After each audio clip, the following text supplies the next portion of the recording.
आज से आयम्बिल ओली का प्रारंभ होने जा रहा है। आयम्बिल यह इतना महत्वपूर्ण तप है, इसे हम संकट मोचक तप भी कहते हैं। यह हर किसी से नहीं होता, लेकिन जो करते हैं वह अनंत पुण्यवानी का उनका उदय होता है। अंतराय कर्मों की उनकी निर्जरा हुई होती है, इसलिए वह आयम्बिल तप कर सकते हैं। हमारे शास्त्रों में भी अनेक उदाहरण हमें आयम्बिल के महत्व को दिखाने वाले प्राप्त होते हैं। जैसे अंतगढ़ सूत्र में श्रेणिक महाराज की रानी महाकृष्ण आर्या ने दीक्षा लेते ही 14 वर्ष तक वर्धमान आयम्बिल तप किया, जिसे आज वर्तमान में भी अनेक श्रावक श्राविकागण वर्धमान आयम्बिल ओली का तप करते हैं। फिर धन्ना मुनि, जिन्होंने जावत जीव तक संयम लेकर जावत जीव तक आयम्बिल तप किया। आयम्बिल में भी वो आहार कैसा, जिसे जानवर भी खाना पसंद नहीं करते हैं, जो फेंकने तुल्य है, वैसा आहार धन्ना अनगार लाते थे, खाते थे। बड़ी साधु वंदना में भी कहा है उचित आहार। बड़ी साधु वंदना में धन्ना अनगार के लिए जो आहार वो करते थे उसके लिए एक शब्द आता है उचित आहार, जो फेंकने योग्य है। ऐसा आहार धन्ना अनगार करते थे और समभाव से अपना जीवन यापन करते थे। सती सुंदरी, जिन्होंने दीक्षा की आज्ञा प्राप्त करने के लिए 60,000 आयम्बिल किए। फिर सती चंदनबाला, जब भगवान ने 13 अभिग्रह धारण किए थे तो उन 13 अभिग्रहों की पूर्ति चंदनबाला द्वारा होती है। और जब चंदनबाला ने भगवान को उड़द के बाकुले बेराए, उसी बाकुले से 3 दिन का अपना उपवास उन्होंने उसी बाकुले से पारना करके किया, यानी आयम्बिल तप हो गया। और लोक प्रसिद्ध चरित्र जो आयम्बिल ओली के 9 दिनों में पढ़ा जाता है वह है श्रीपाल और मैना सुंदरी का चरित्र। इसमें भी श्रीपाल कुंवर ने गुरुदेव की प्रेरणा से और मैना सुंदरी के सहयोग से 9 दिन आयम्बिल तप आराधना करके अपने कुष्ठ रोग को दूर किया और कंचन वर्ण काया प्राप्त की। साथ में वो अनुपम धर्म प्राप्त किया जो जिनेश्वर द्वारा कथित है, यानी जैन धर्म को प्राप्त किया। तो आइए देखते हैं हम श्रीपाल चरित्र में श्रीपाल कुंवर के जीवन में 9 पद की आराधना द्वारा क्या क्या परिवर्तन आता है, उसे किस प्रकार 9 पद प्राप्त होता है। हम आज से इस चरित्र का वांचन करेंगे। तो आइए हम आज श्रीपाल चरित्र को प्रारंभ करते हैं। अरिहंतो भगवंत इंद्र महिता सिद्धाश्च सिद्धि स्थिता आचार्या जिन शासनो नथि करा पूजा उपाध्यायका श्री सिद्धांत सुपाटका मुनिवरा रत्नत्रयाराधका पंचेते परमेष्टिनं प्रतिदिनं कुर्वन्तु नो मङ्गलं कुर्वन्तु नो मङ्गलम्। सकलमङ्गल परमकमला केलिमञ्जुलमन्दिरं भवकोटिसञ्चित पाप नाशन नमो नवपदजयकरम्।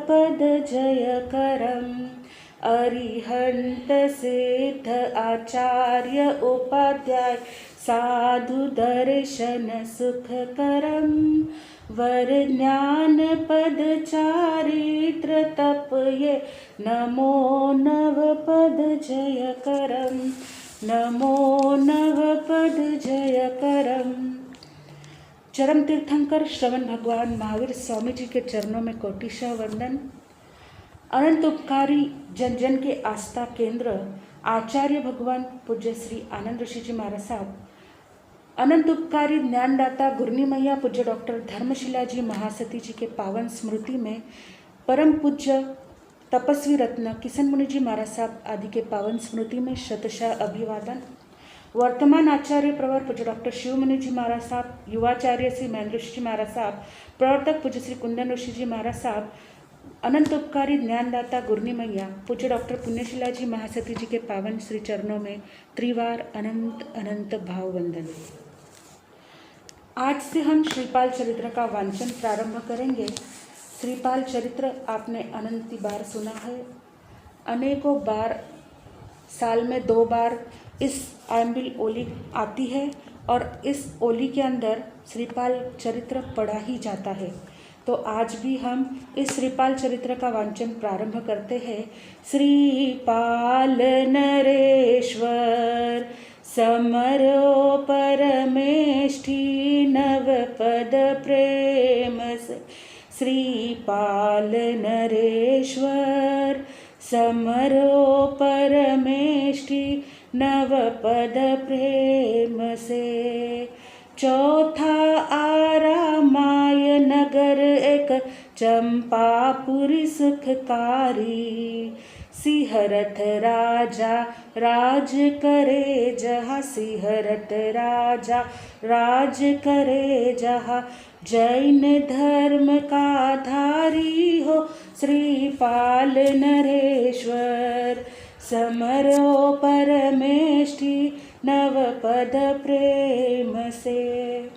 इस अवसर पर निकाल के चौथे आरे में जम्बू द्वीप के भरत क्षेत्र में चंपापुरी नगर का एक सुखकर राज्य था, एक नगर था, जहाँ पर जैन धर्म के अनुयायी, जैन धर्म को मानने वाले ऐसे श्रमणोपासक सिहरत राजा का राज्य था। वह उनकी पत्नी, पतिव्रता पत्नी कमल प्रभा उनकी महारानी थी, जो कोकण देश के राजा की छोटी बहन थी। संतान न होने के कारण अत्यंत दुखी थी, लेकिन जब प्रबल पुण्योदय हुआ तब उन्हें एक संतान रूप में एक पुत्र रत्न प्राप्त हुआ। और जब उन्हें पुत्र रत्न प्राप्त हुआ तो उस हर्ष में, उसकी खुशी में राजा ने लाखों रुपयों का दान किया। जो अपराधी बंदी घर में बंद थे उन्हें मुक्त किया। अनेक नारियों को बुलाकर मंगल गीत भी गवाए।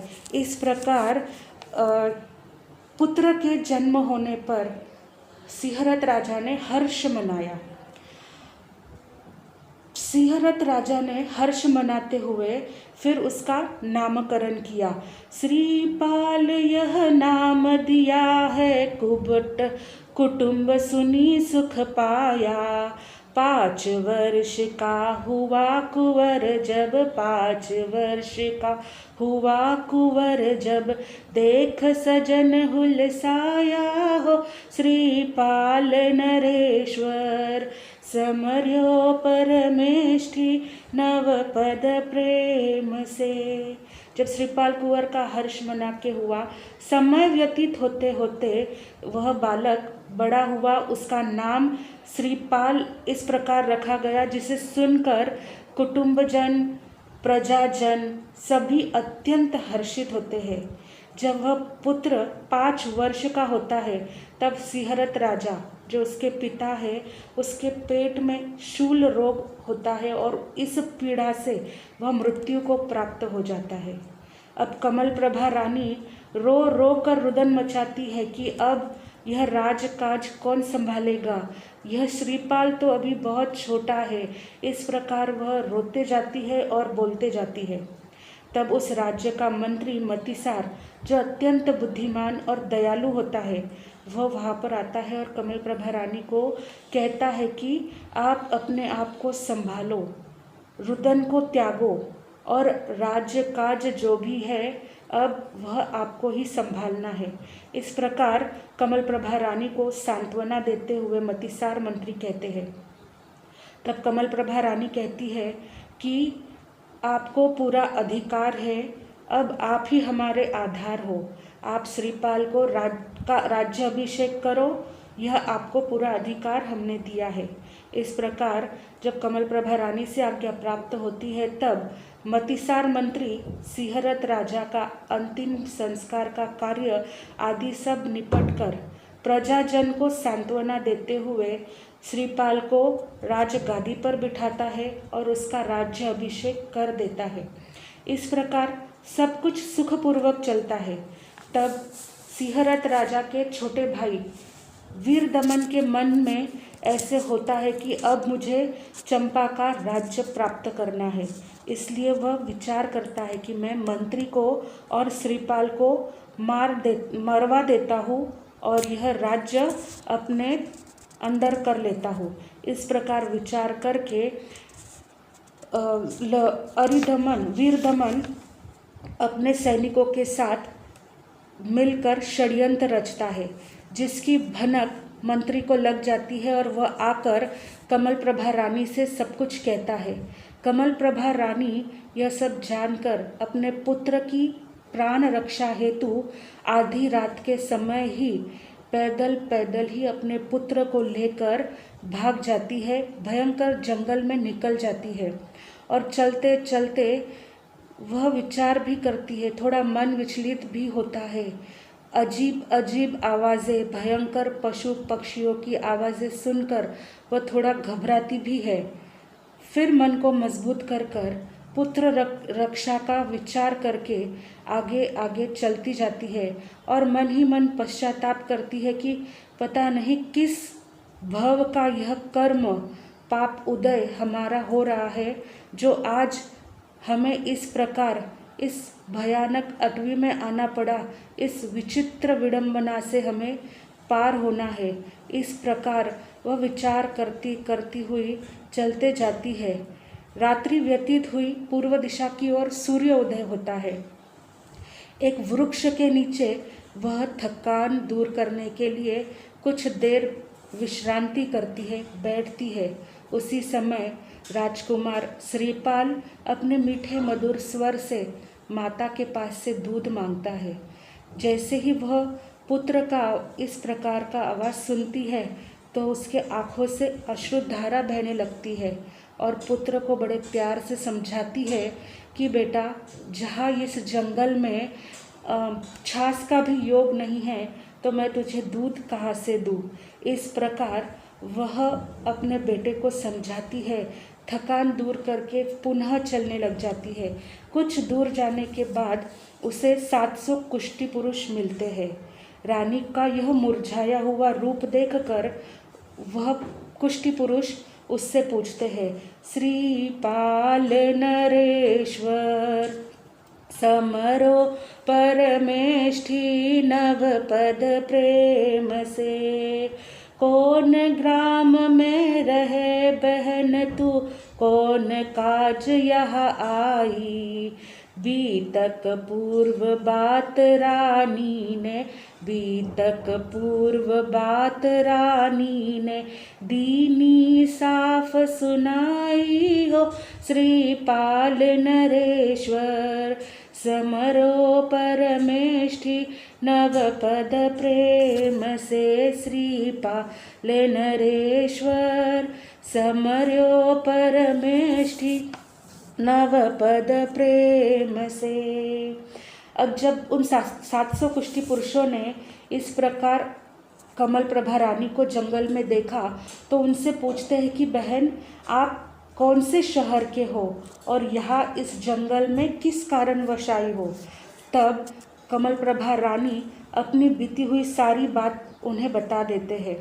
तब वह 700 कुष्ठी पुरुष कमलप्रभा रानी को धैर्य बंधाते हुए कहते हैं कि आप चिंता न करें, निर्विघ्न होकर आप हमारे साथ रहे, हम सब मिलकर आपका सार संभाल कर लेंगे। इस प्रकार सांत्वना देते हुए वह 700 पुरुष कमलप्रभा रानी से कहते हैं और उसी समय वीरदमन के सैनिक वहाँ से निकलते हैं और उन 700 पुरुषों को पूछते हैं कि आपने कुंवर, एक रानी और उसके साथ एक बच्चे को देखा है क्या। तब वह 700 कुष्ठी पुरुष कहते हैं कि हमने तो किसी को देखा नहीं, पर आप भी हमारे पास मत आओ। अगर आप हमारे पास आए तो हो सकता है यह रोग आपको भी लग सकता है। इस प्रकार वह सैनिकों को कह देते हैं और वे सैनिक वहाँ से निकल जाते हैं। अब कमल प्रभा रानी भी अपने पुत्र को छुपाते हुए इन 700 कुष्ठी पुरुषों के साथ ही रहने लग जाती है और आगे आगे चलती है। लेकिन दुर्भाग्यवश कर्म जब उदय में आते हैं तो सभी जगह से आ जाते हैं, सभी दिशाओं से आते हैं। अब कमल प्रभा रानी पहले तो महल से बाहर हो गई और अब 700 कुष्ठी पुरुष के साथ उन्हें सहारा मिला तो श्रीपाल कुंवर के शरीर में यह कुष्ठ रोग उत्पन्न हो गया, जिसे देखकर माता अत्यंत दुखी होती है। वह पुत्र को उन 700 कुष्ठी पुरुषों को सौंपकर वह वैद्य की तलाश में अनेक संकटों को पार करते हुए, भूख प्यास सर्दी गर्मी को सहन करते हुए भ्रमण करते करते उज्जैनी नगरी में पहुंच जाती है। और इधर यह 700 कुष्ठी पुरुष भी अनेक छोटे बड़े क्षेत्रों में घूमते घूमते उसी उज्जैनी नगरी में पहुंच जाते हैं, जिस नगरी में पद्मपाल नाम के राजा राज्य करते हैं। वह न्याय नीति से राज्य का पालन करते हैं। वह राज्य में प्रजाजन को अपने माता पिता तुल्य मानते हैं, उसमें पर नारियों को बहन तुल्य समझते हैं।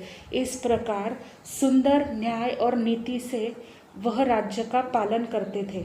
उन पद्मपाल राजा की पटरानी जो सौभाग्य सुंदरी थी, वह मिथ्या मतवादी थी और जैन धर्म की ज्ञाता सम्यक दर्शन को जिसने प्राप्त किया था, वह रूप सुंदरी उनकी दूसरी रानी थी। इन दोनों से पद्मपाल राजा को एक एक पुत्री रत्न प्राप्त हुई। सौभाग्य सुंदरी की पुत्री का नाम था रूप सुंदरी और सौभाग्य सुंदरी की पुत्री का नाम था सुर सुंदरी और रूप सुंदरी की पुत्री का नाम था मैना सुंदरी। कालांतर में जब यह दोनों कन्याएं बड़ी हुई तब सुर सुंदरी को उसकी माता ने कलाचार्य के पास विद्या अध्ययन के लिए भेजा और रूप सुंदरी ने अपनी पुत्री मैना सुंदरी को अपने पास रखते हुए स्वयं ही अध्ययन करवाया, जिसमें उसने 9 तत्व 25 बोल 25 क्रियाएं आदि सिखाई, जिसे 64 स्त्रियों की जो 64 कलाएं होती है वह भी सिखाई। और ना सिर्फ सिखाया, उसे अपने जीवन में कैसे आचरण में लाना है यह कला भी उसे सिखाई। जब सुर सुंदरी अपना अध्ययन पूर्ण करके पुनः आती है कलाचार्यों के साथ, तब राज्यसभा में उसकी परीक्षा ली जाती है। अनेक प्रकार के सवालों के जवाब सुर सुंदरी अत्यंत सुंदर रूप से दे देती है। तब राजा प्रसन्नचित्त होकर कलाचार्यों को द्रव्य दान आदि देते हैं और उस पंडित को प्रसन्न मुद्रा से विदाई कर देते हैं। फिर सुर सुंदरी माता पिता से अपने मनचाहा वर मांग लेती है, पति मांगती है और वह अपने मन चाहे वर के साथ में वहाँ से निकल जाती है। तत्पश्चात मैना सुंदरी को परीक्षा हेतु राज दरबार में बुलाया जाता है। मैना सुंदरी की भी अनेक सवालों के साथ परीक्षा ली जाती है, जिसके सुंदर जवाब देखकर सुनकर माता पिता एवं प्रजाजन अत्यंत हर्षित हो जाते हैं। तब राजा अपने पुत्री से कहते हैं कि बेटा, मैं तुम्हें क्या वरदान दे सकता हूँ। तुम जो चाहो वैसा वर पति मांग लो, वैसे ही मैं तुम्हारी भी, जैसे सुर सुंदरी का विवाह करा दिया वैसे ही तुम्हारा भी मैं करा दूंगा। ऐसी बात सुनकर मैना सुंदरी कहती है कि पिताजी, यह आप क्या बोल रहे हैं? यह आपको बोलना शोभा नहीं देता। मेरे कान भी ऐसी बातें सुनना नहीं चाहते। यह आपका धर्म नहीं है। मैं इतनी निर्लज्ज नहीं हूँ कि मैं अपने मुंह से अपना वर मांगूँ। मेरा तो धर्म यह है कि जहाँ माता पिता दे वहीं पर रहना। इसलिए हे माता पिता, आप ऐसा ना कहे कि मैं अपने मन चाहा वर मांग लूँ। मेरा धर्म है माता पिता की आज्ञा पालन करना। तब पवनपाल राजा कहते हैं कि मैं तो चाहता हूँ कि तू सुखी रहे, इसलिए मैंने ऐसे कहा है। मेरे हाथों में सब कुछ है, मैं किसी को भी सुख दे सकता हूँ, किसी को भी दुख दे सकता हूँ। इस प्रकार जब वह सुनती है मैना सुंदरी, तब मैना सुंदरी कहती है कि पिताजी, यह सुख या दुख देना किसी के हाथ की बात नहीं है। सुख और दुख हर एक इंसान के अपने कर्मों के अधीन होता है। जो जैसा कर्म करेगा उसे वैसा ही उसी रूप में सुख या दुख प्राप्त हो सकता है। अतः आप मेरे नसीब में जो होगा वही होना है। इस प्रकार जब मैना सुंदरी की बात सुनते हैं पवनपाल राजा, तो अत्यंत गुस्सा हो जाते हैं, क्रोधित हो जाते हैं और गुस्से में कहते हैं कि मैं भी देखूं कैसा है तेरा पुण्य, कैसे है तेरे शुभ कर्म। इस प्रकार गुस्से में आ जाते हैं। जब बात बिगड़ती हुई देखते हैं मंत्री, तो मंत्री विचार करता है कि अब यह बात बहुत ही बिगड़ने वाली है, इसलिए वह बीच में खड़ा होकर राजा से कहता है कि राजन, आप तो बड़े हो, ज्ञानी हो, वाद विवाद बराबरी के साथ में होता है।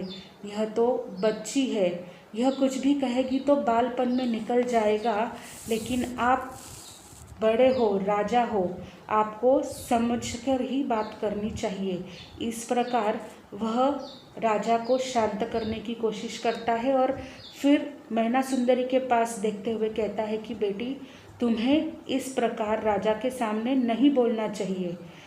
आपको यह ध्यान रखना चाहिए कि आप किसके सामने बात कर रहे हो। बात को ज़्यादा खींचनी नहीं चाहिए, इस प्रकार ध्यान रखना चाहिए। और राजा के क्रोध को शांत करने के लिए मंत्री राजा को वन विहार करने लेकर जाता है। जैसे ही वह वन विहार के लिए निकलते हैं, वहाँ पर घूमते हैं, तो अचानक उस राजा का ध्यान टोली पर पड़ता है, जो सामने कुष्ठ रोग से पीड़ित एक दल बैठा हुआ था। वहाँ से उसमें एक पुरुष के सिर पर छत्र धारण किया हुआ था और उसे लोग चंवर ढुला रहे थे। इस प्रकार देखकर राजा आश्चर्यचकित हो जाता है। उसने सारी जानकारी प्राप्त कर ली। सब भेद लेने के बाद राजा को एकदम अपनी राजकुमारी मैना सुंदरी के कर्मवाद की परीक्षा लेने का ध्यान आता है और वह उसी क्षण विचार करता है कि अभी इस अभिमानी राजकुमारी का मैं अभिमान दूर करता हूँ। राजा ने राजभवन में आते ही कुष्ठ रोगी के साथ विवाह मैना सुंदरी का करवाना यह निश्चय कर दिया और मंत्री को भी यह कह दिया। यह बात सारे नगर में बिजली की तरह फैल जाती है कि राजा अपनी पुत्री का विवाह कुष्ठ रोगी के साथ करते हैं। तब राजा से तो बात करने की किसी की हिम्मत नहीं थी, इसलिए सभी प्रजाजन ने मंत्री से जाकर कहा और मंत्री ने हिम्मत को जोड़ते हुए वहाँ गया राजा के समक्ष और जाकर महाराज को समझाते हैं। मंत्री सबकी सुनकर वहाँ चले तो गए राजा के समक्ष समझाने के लिए और विनयपूर्वक वह बोलते हैं कि हे राजन, आप न्याय प्रिय राजा हो, इस प्रकार का अकार्य मत करो। अगर पुत्र कुपुत्र हो सकता है, लेकिन माता पिता कभी कुमाता पिता नहीं हो सकते। अगर खेत की रक्षा करने वाला ही बाढ़ ही खेत का रखवाला होता है और अगर वही खेत को उजाड़ने लग जाए तो कैसे हो सकता है। इस प्रकार अनेक युक्ति प्रयुक्ति से वह राजा को समझाता है, लेकिन राजा बिल्कुल भी मानने को तैयार नहीं है। वह कहता है कि अगर जल में ही आग लग जाए तो आग को शांत कैसे किया जा सकता।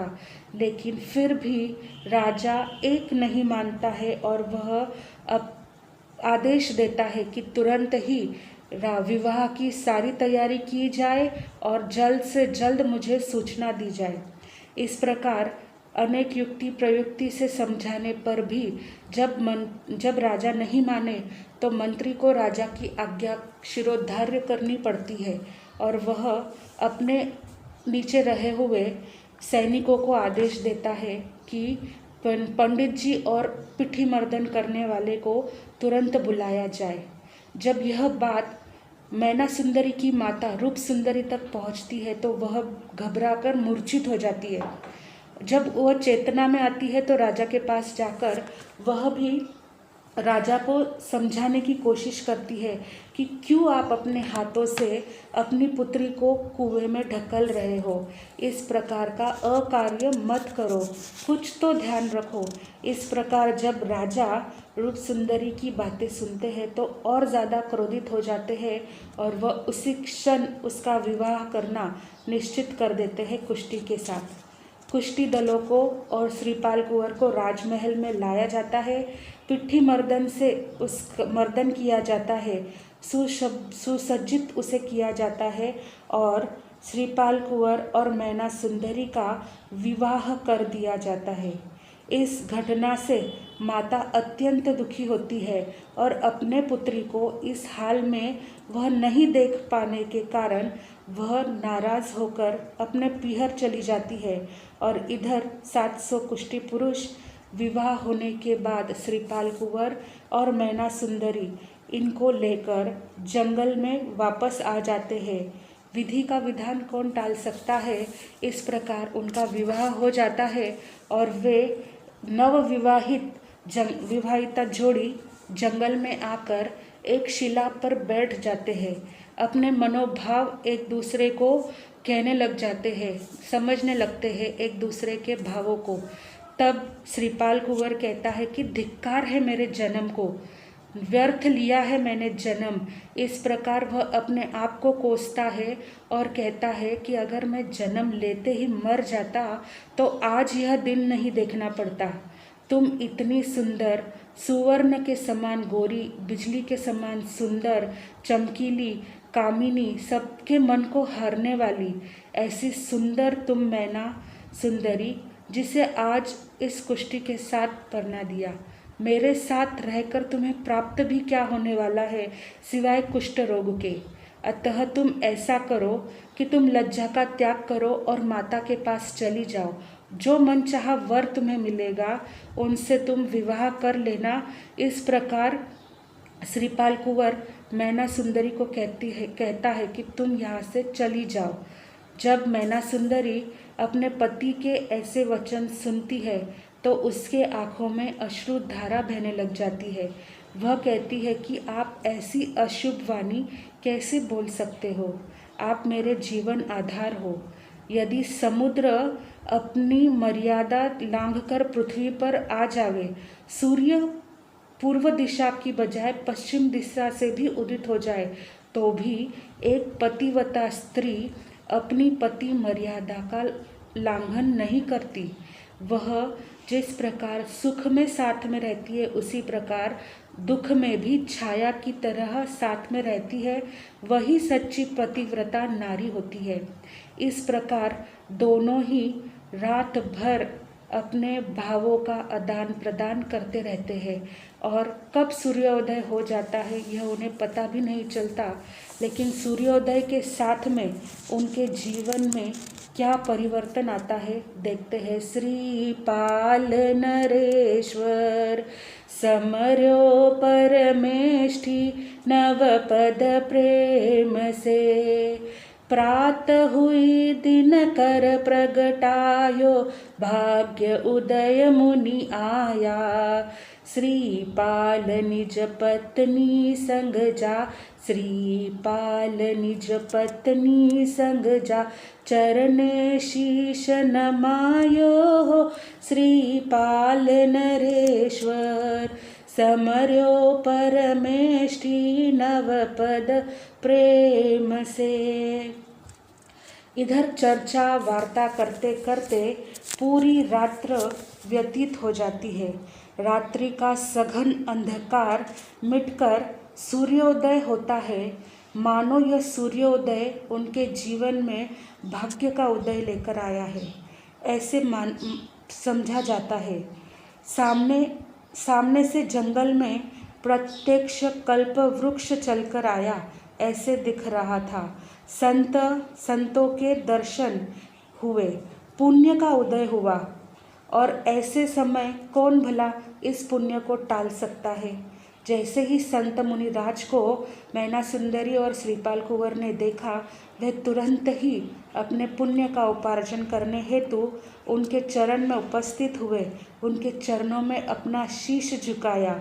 जैसे ही उन्होंने अपना शीश गुरु के चरण में झुकाया, उनके सारे पाप कर्म, अशुभ कर्म जो भी थे वह उनके चरणों में गिर गए और उनके पुण्य का उदय हो गया।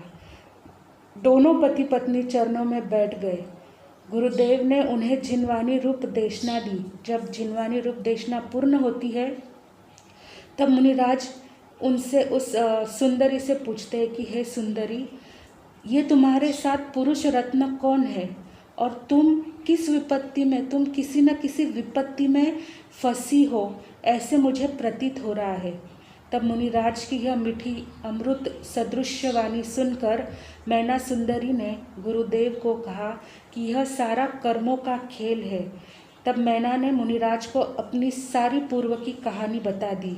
तब मुनिराज कहते हैं कि तुम चिंता मत करो, तुम्हारे हाथ में तो कोहिनूर हीरा आया है। तब मैना सुंदरी गुरुदेव से कहती है कि आप कृपा करके मुझे कुछ उपाय बताइए कि जिससे मैं इनका यह रोग दूर कर सकूं। तब मुनिराज कहते हैं कि संत कोई मंत्र, तंत्र, यंत्र या औषधि नहीं बताते, लेकिन भव्य जीव के आत्मकल्याण हेतु नवपद का ध्यान, इसकी विधि मैं तुम्हें बताता हूँ।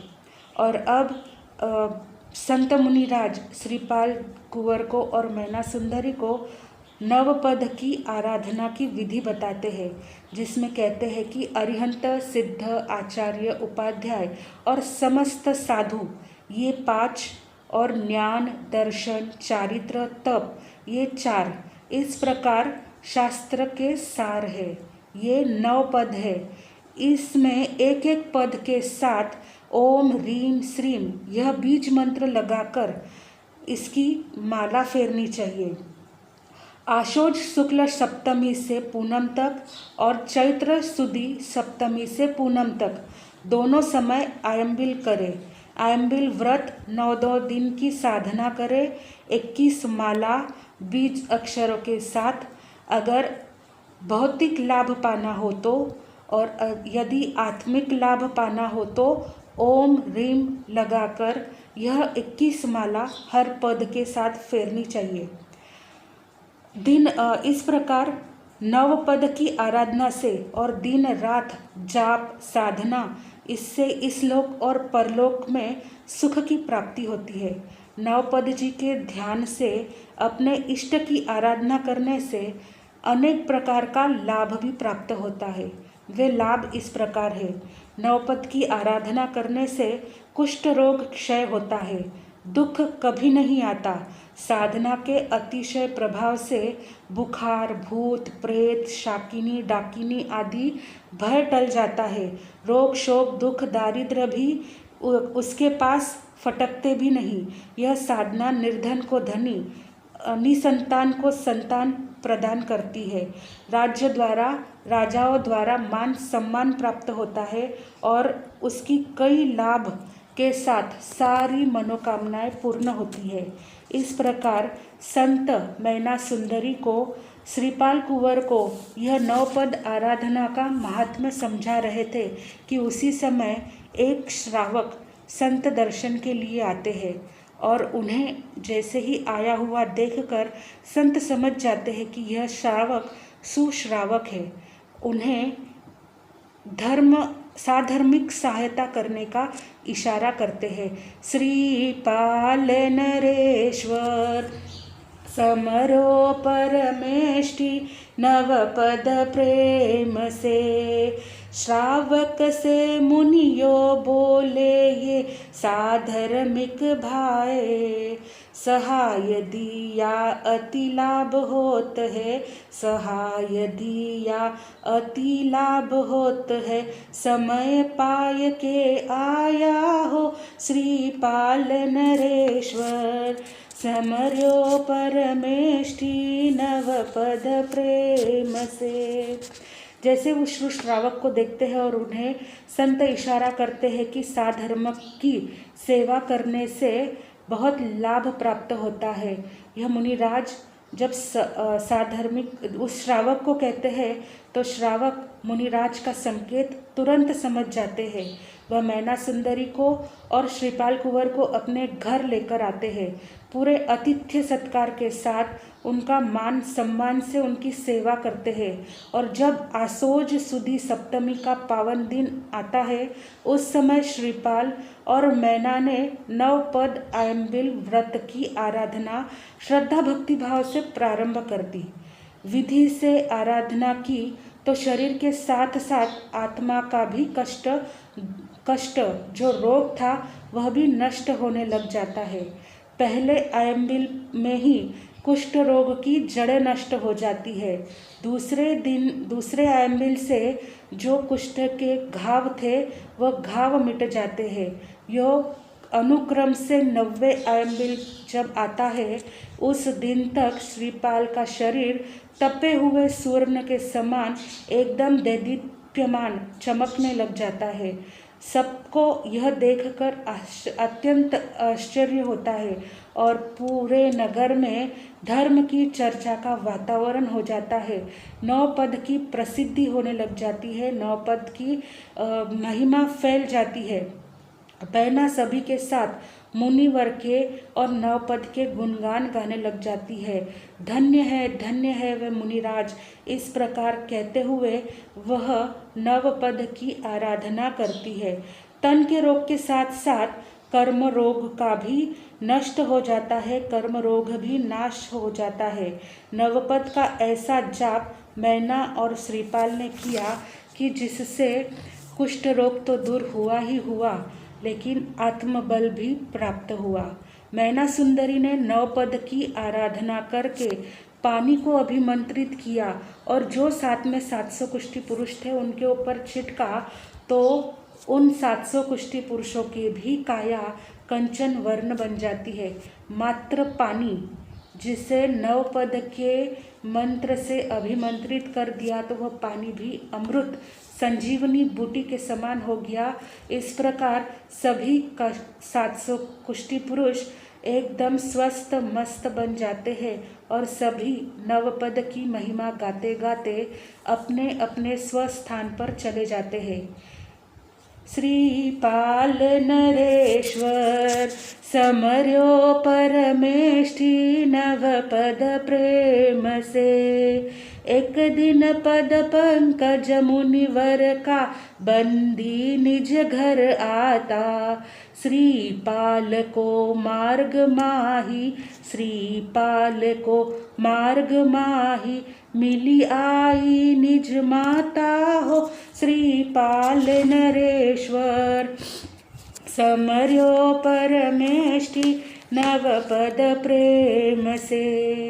एक दिन श्रीपाल कुंवर रोजाना की तरह मुनिराज को वंदन नमस्कार करके अपने निज घर पर वापस जा रहा था।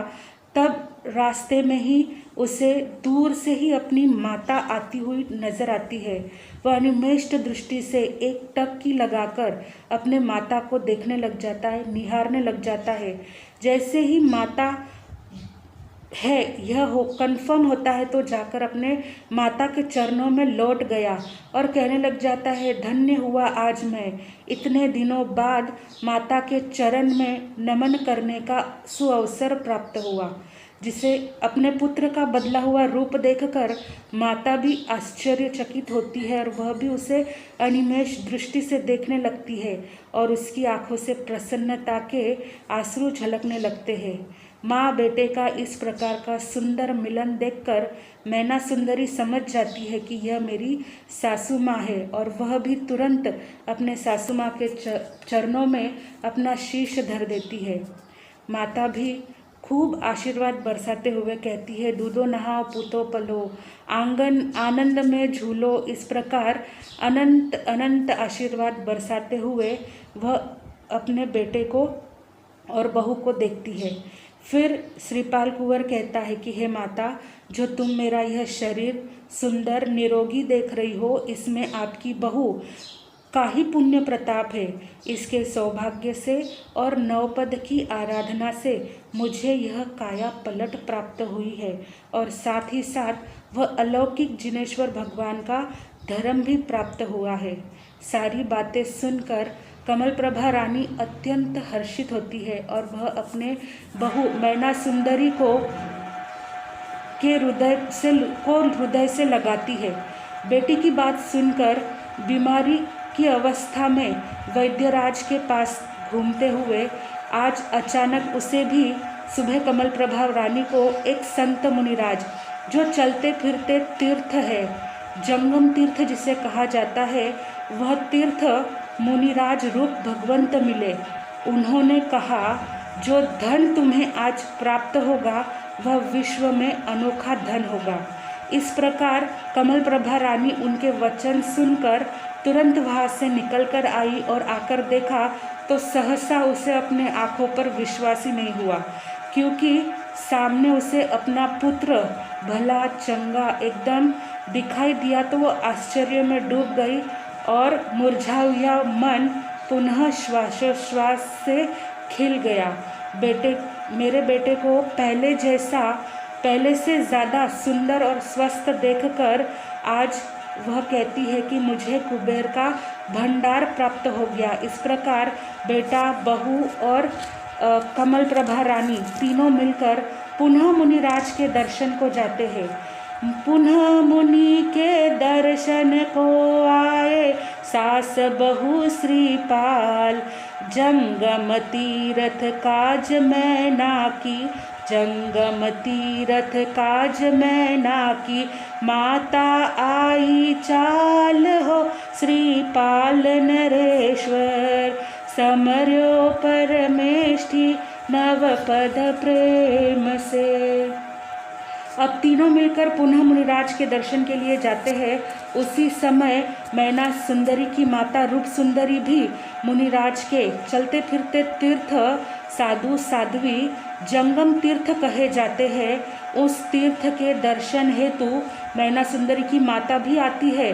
और वहाँ पर आने के बाद वह देखती है कि मैना एक सर्वांग सुंदर पुरुष के साथ खड़ी है। तब वह सोचने लग जाती है कि यह मैना सुंदरी ने मेरे कुल का नाम खराब कर दिया है, मेरे धर्म को, जैन धर्म का नाम खराब कर दिया है, कलंक लगा दिया। इस प्रकार सोचकर वह जोर जोर से रोने लग जाती है, रुदन मचाती है। अब रूप सुंदरी का रुदन देखकर मैना सुंदरी अपनी माता से क्या कहती है, किस प्रकार वह अपनी माता को समझाती है, यह भाव अवसर होगा तो हम आगे देखेंगे।